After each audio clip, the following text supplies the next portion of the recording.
First సికింద్రాబాద్కు బస్సులో వెళ్ళాను. ఈ ట్రైన్లో సికింద్రాబాద్ నుంచి ఆగ్రాకు తెలంగాణ ఎక్స్ప్రెస్లో వెళ్ళాను.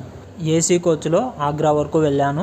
అవసరం లేదు, స్లీపర్ క్లాస్లో వెళ్ళినా సరిపోతుంది. దారిలో ఒక చోట ట్రైన్ ఆగింది. అక్కడ నేరేడు చెట్లు ఉన్నాయి. కొంతమంది నేరేడు పండ్లు తీసుకున్నారు. ఉదయం ఆగ్రా చేరాను.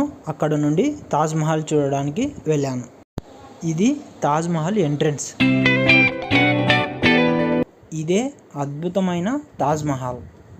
మొదటిసారి తాజ్మహల్ చూసినప్పుడు కలిగే ఆనందం చాలా బాగుంటుంది. తాజ్మహల్ చూడడానికి ఎక్కువ మంది వస్తుంటారు. ముఖ్యంగా ఫారిన్ టూరిస్టులు మనకు కనిపిస్తారు.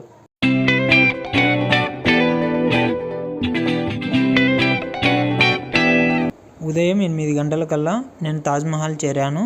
సూర్యోదయ సమయంలో తాజ్మహల్ చాలా అద్భుతంగా ఉంది. తాజ్మహల్ గోడలపైన ఇలా అరబిక్లో రాసి ఉంది. తాజ్మహల్ దగ్గర సాక్సులు వేసుకోవాలి. ఈ లోపల మనకు షాజహాన్, ముంతాజ్ పాలరాతి సమాధులు కనిపిస్తాయి. తాజ్మహల్ చూడడానికి టికెట్ 50 రూపాయలు మాత్రమే. కానీ తాజ్మహల్ లోపలికి వెళ్ళాలన్నా, తాజ్మహల్ తాకాలన్నా, లోపలికి వెళ్ళి సమాధులు చూడాలన్నా మనకు టికెట్ 200.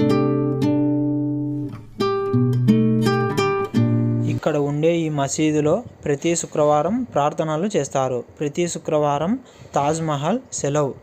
తాజ్మహల్ వెనకాల యమునా నది ప్రవహిస్తూ ఉంటుంది.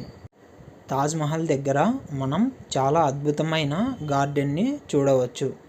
మనం జీవితంలో తప్పకుండా చూడాల్సిన వాటిలో తాజ్మహల్ ఒకటి.